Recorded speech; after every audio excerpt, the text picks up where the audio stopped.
Welcome to Doing Time with Joe. I'm your host, Joe Baker, back again with another episode, y'all.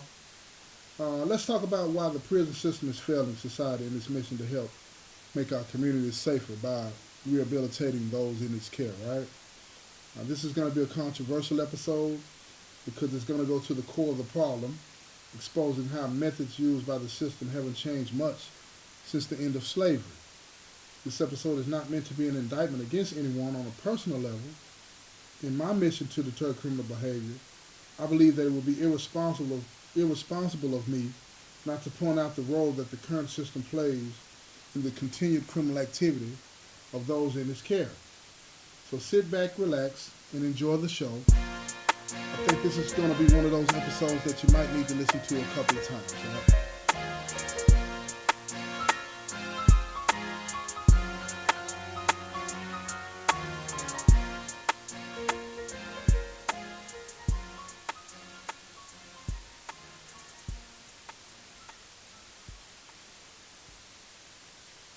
I was blessed to find myself in a conversation with a few of the guys incarcerated with me and an officer. All of us that are incarcerated are what you would call veterans of the system, meaning that we all have been locked up at least 15 years and have been to several different institutions around all types of people, you know what I mean? Gang members, non-gang members, rapists, murderers, whatever. We have a feel for what's going on in here, right?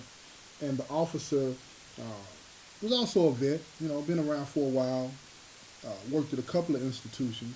And we all found ourselves in a conversation that began when one of the guys commented about how bad a few of the prisons is, how bad a few of the prisons are in Tennessee. And he was recently transferred from one of the worst prisons in the state up at Trousdale, and he was telling us how bad it is down there, and how it seems like nobody knows what to do to get the problems that are happening down there and at other places under control. And this is not a problem exclusive to Tennessee. This goes on around the country, right? So the officer spoke up and asked, why are things so bad at other prisons? And everybody had something to say about that. Answers ranging from the lack of hope, inmate dumping. And inmate dumping means that, like, when a new place opens up like Trousdale, all of the other prisons, they'll send their worst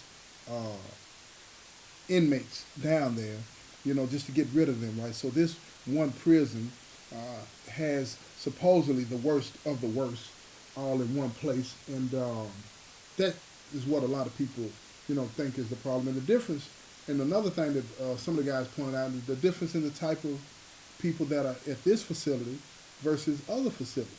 The vast majority of people at this facility have come to the realization that living a criminal lifestyle isn't beneficial to them. They've come to understand that, and so most people here are laid back, just wanting to do their time and go home one day. So that's what makes the difference here. But I spoke up, and I agreed to some extent to what everybody has said, but I added that the problem was more systemic than most people are willing to accept. And what do I mean by that? When I say systemic, I mean entrenched in how the system was built to operate. And that is why I think, things are the way they are. All of the problems that we have, they flow from the way the system was designed. Our prison system, it's doing exactly what it was designed to do. It wasn't designed to rehabilitate. It was designed to punish. Our system was designed to punish. So somehow we've come to believe and accept that punishment leads to change behavior. I don't. I submit to you that punishment doesn't lead to change behavior. It leads to worse behavior. When a child, for example, let me just give you an example. Everybody likes to always use this as an example, and this is what I was saying to the guys that I was talking to. When a child, an infant is crawling on the floor, whatever, and they are going towards an outlet, an electrical outlet, and they reach for it, what does the parent usually do? Slaps the person's hand, right? Slaps the child's hand so that the child won't do that, right? And somehow or another, we think magically that's going to teach the child that they shouldn't reach for the socket, right? Because they're going to get hurt. It may stop the child from doing that, but it doesn't It doesn't do anything to help the child to come to understand on their own that their behavior is wrong because it could hurt them or kill them. It doesn't do anything to teach them that. But somehow or another, we think magically that when you punish somebody like smacking their hand, that, oh, I get it, I understand. No, that doesn't work. In fact, it really demonstrates our lack of understanding on how to teach someone we love or someone in the custody of the state how learning why the behavior is wrong is going to end up being a lifelong lesson that teaches them that, you know, good outcomes can come from certain situations when you make bad decisions. We just don't get that yet. We don't get that. So the question for me to you would be this. How do you teach people through understanding and not through punishment? How do you do that? You know, becoming a better human being requires understanding and acceptance of the lesson being taught freely, freely, not by force. Now, I'm not saying that punishment is not needed. It is needed. In fact, it's required. But punishing someone for negative behavior is needed because it sets up the guardrails we need to have a civilized society, not to teach the lessons. However, you know, the punishment, the loss of privileges, whether it be not being able to use a phone or a computer or the loss of freedom, is all part of that mechanism. We need those things. We have to have those things. So if somebody's doing something out there in society and what some kind of crime, we need to punish them, and the punishment needs to be separating them from society. We do that, but we go beyond that. We put them in prison, and we treat them miserable. We make that person's experience as miserable as humanly possible. And somehow we magically believe that that is going to lead to this person being changed. And we have decades and decades and decades of proof that it doesn't work. In fact, it makes the problem worse. All you got to do is look at our recidivism rate, see how high it is versus other places like Sweden and Denmark, where, you know, they have extremely low recidivism rate, extremely low. So how do we get to a place where we use punishment as the mechanism to separate people from society, and that's it, and then educating people becoming part of that mechanism to encourage the change in behavior? How do we get there? Because true change can be achieved, y'all. I'm telling you, listen to me. It can be achieved if we teach people to understand the behavior and accept that it's wrong. That is the only way people change their behavior. They have to come to understand and believe that what they're doing is wrong. And after they understand that it's wrong, then we can help them to better understand what they need to do when they find themselves in a situation like that again. Let me give you an example of what I mean, right? I was in a conversation with a guy that works here, and he was telling me about an incident that occurred a few weeks ago with him. He was at a store, something like that, right? I forget the exact place that he was at, but anyway, he was walking by this store. We're going to say a store. And there was a homeless man outside that store. And the homeless man asked him, did he have any money? Now, he told the homeless man, no, I don't have no money. He said, I don't have any money. And walked on in the store, bought what he bought, and left. But he said it kept bothering him that he lied to that man. He went to church that weekend, and he said it was heavy on him that he lied. So he ended up going back to that place, hoping to find that man and tell him the truth and to give him some money. But he said for the life of him, he could not understand why he lied. What led to him lying, right? And I said, well, before you get to that point where you will change your behavior, you have, and this is what I'm telling him, this is true, y'all. I said, you have to understand why you lied to him. What was that lie built on? What seed was planted in you to make you feel that you needed to lie? What was that? He had no idea. I said, do you think it could have been because this man is homeless and you're working, and you was like, I'm not giving somebody that's not working any money? He was like, no, that's not it. And I said to him, I said, well, do you think it might be that this person that's asking you for this money, and you see that he's a homeless person, you were worried about what he might go do with the money, might buy some liquor, some drugs or something like that? And he said, that's it. He said, that's what I was feeling. I said, okay, now that you know what the problem is, right? Now that you know what the problem is, you can focus on how to change that, re-narrate that thought. And he asked me, what do you mean by re-narrate that thought? I said, well, first of all, I think that you have to accept the fact that you were being deceived in, whether you say it's by the devil or by the culture, or by whatever. He had been deceived into believing that if he sees a homeless person, that person is lazy, don't want to work, or a drug user. You have no idea what that person that's sitting on that sidewalk has been through.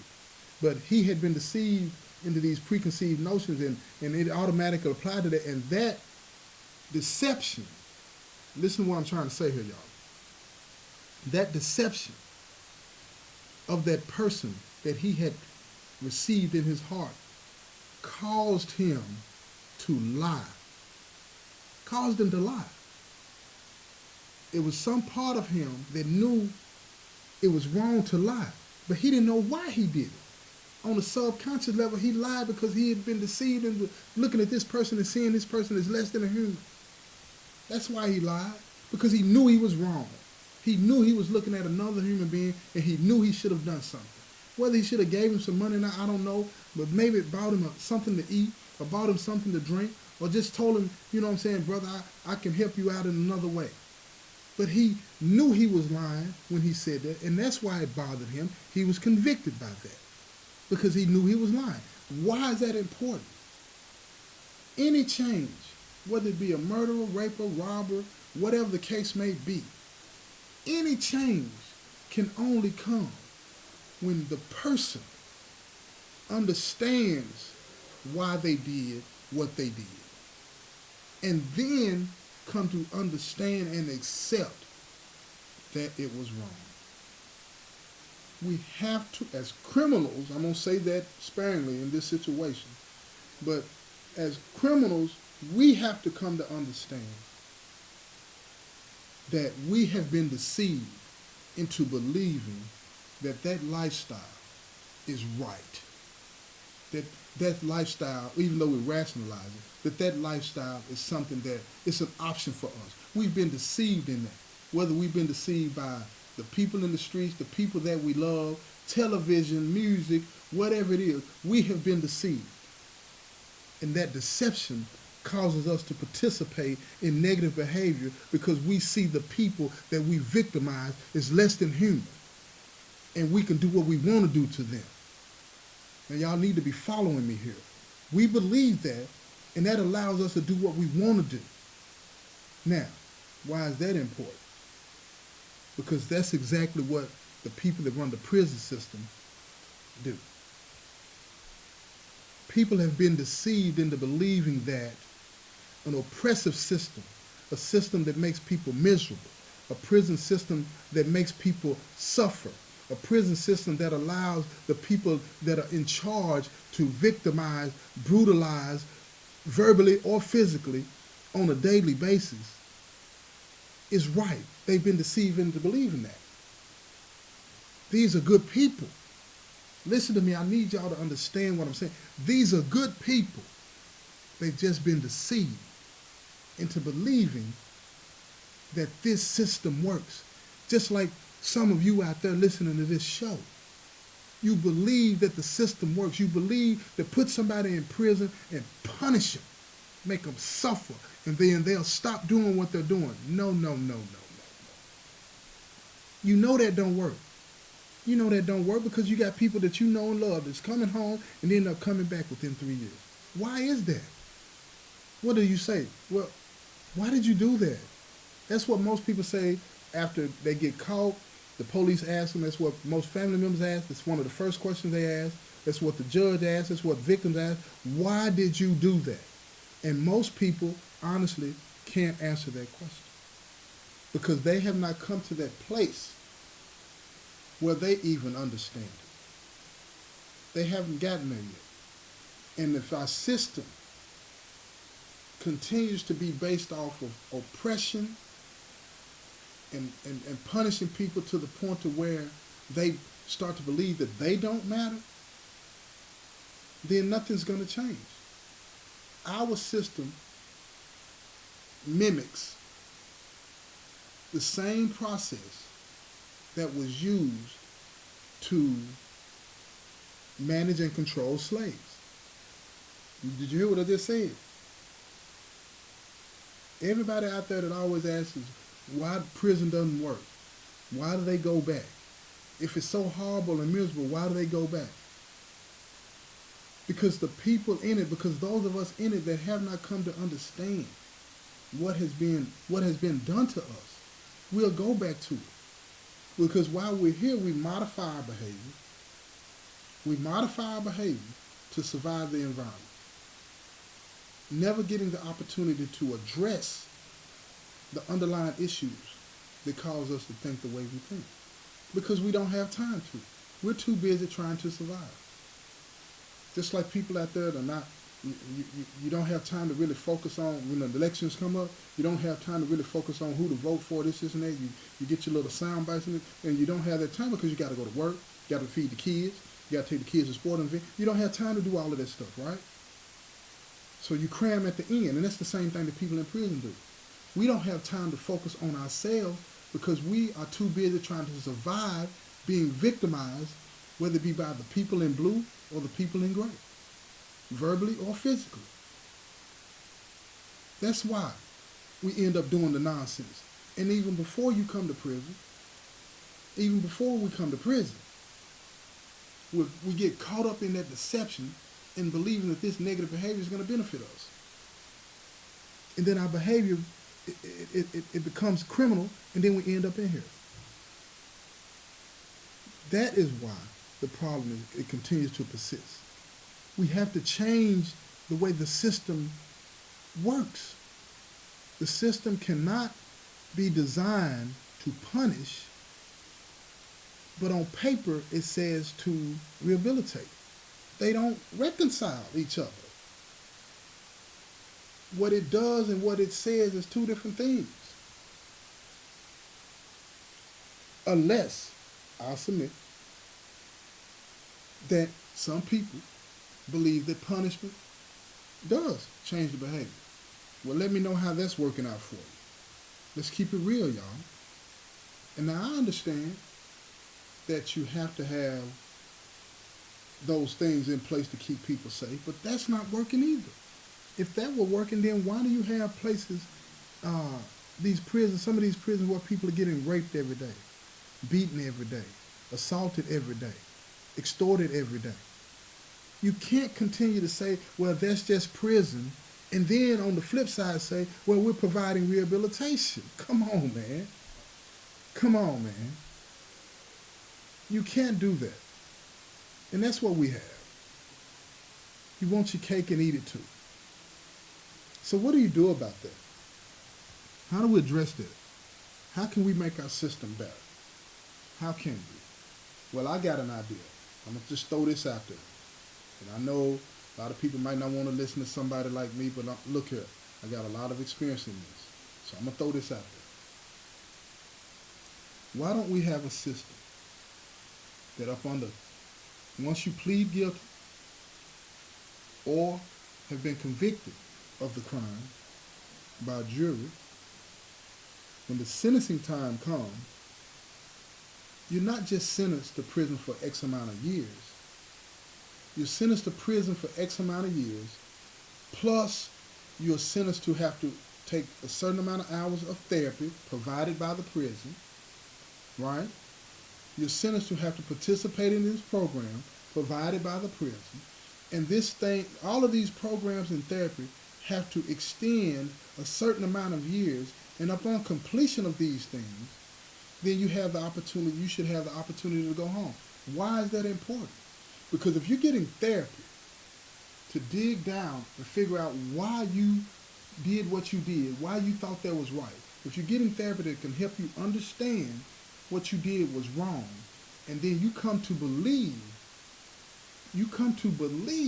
that is wrong, and then the programs on top of that that can help you with your vocation and whatever skill set you're trying to develop, then you should be okay. It sounds simple, don't it? Sounds simple. But see, a lot of people will say that's coddling criminals. I disagree. The goal here has to be our communities, making our communities whole and safe, and taking vast numbers of people out of our communities for 20, 30, 40 years is not making our communities safe or whole. It's not. And to continue to go down that road and to believe that it does is short-sighted, naive, and in a lot of cases, I would say criminal on its face. Why? The people that commit the crimes, the people like me that committed a crime, a horrible crime, I'm not the same person that I was. But it's not because of the help that I've gotten in prison, not the structured help, because I've had help along the way. And that's from people that work here in the prison system throughout my whole time. It's always been somebody that I could talk to that worked in the prison. I didn't try to manipulate them to bring me something or use them in any way. I was able to confide in them about my fears, about what was really bothering me. And they were genuine with me in that exchange. That allowed me to start to see things different.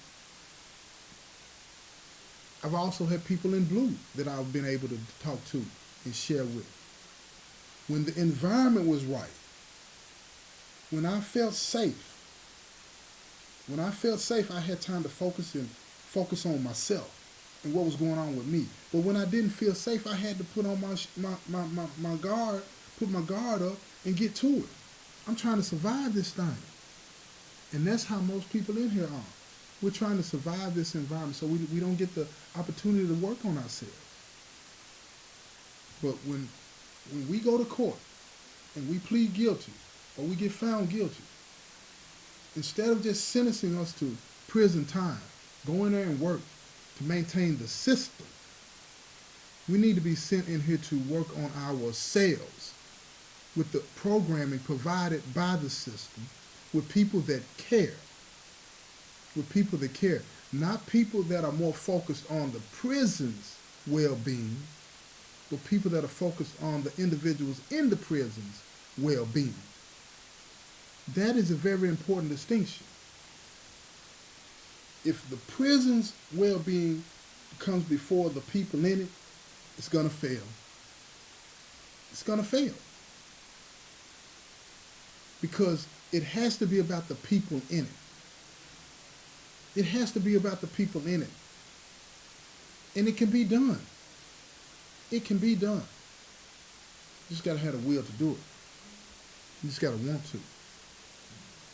And that's what is lacking in our prison system today. The will to want to do it. Who is it that we're responding to? Who is it that wants the system to remain the way it is? Punitive, mean, inhumane. Who wants it to stay that way? Because the evidence is overwhelming that that's what it is. Ask yourself, has this succeeded? Has our prison system made our communities safer? No. You know that's the answer. No, it has not. It has not. So who are we responding to when we say the prison system needs to stay this way? when we have politicians that come on TV and say, we're going to be tough on crime, we're going to do this and do that. I get it. You should be tough on crime. We cannot allow people to run through our neighborhoods, raping people, killing people, selling drugs, doing all the things that's going on. We cannot allow that. But the punishment has to be the separation from society. And that's it. After that, you help the people. Help them. Help them. But don't just talk it. You got to walk it. That's what we got to do, y'all. So anybody out there that wants to know why our prisons are failing, why criminals think the way they think, and all of these types of things, we think the way we think because we're trying to survive the environment. We're trying to survive the environment. Prisons are failing because they were not designed to rehabilitate. This is simple. This is simple. Why do people come back? Because when we get out, the odds are stacked against us and our minds are still deceived, and we continue to believe all the nonsense that's been pumped in our heads over the 10, 20, 30 years of people telling us that we don't matter, that we're scum. So we start to believe that, and we live up to that expectation of ourselves. We haven't had any therapy, any programming, anything that can get to the heart of the matter. Nothing. And those individuals that do get out and make it, I'm happy for them. But I know a lot of them that are making it, and then on the side, they're still hustling. I know a lot of them that are making it, but on the side, they're still suffering. They're still trying to deal with the issues. And they may never come back to prison, and I hope that's the case. But they still got a lot of issues that they're trying to work out and sort out. There's no help there. They're surviving and maintaining their freedom with their thumbs, fingers, and toes crossed. Come on now. We can do better. If the goal is to make our communities safer, we can do better. I'm going to end it right there. We can do better. This has been another episode of Doing Time with Joe.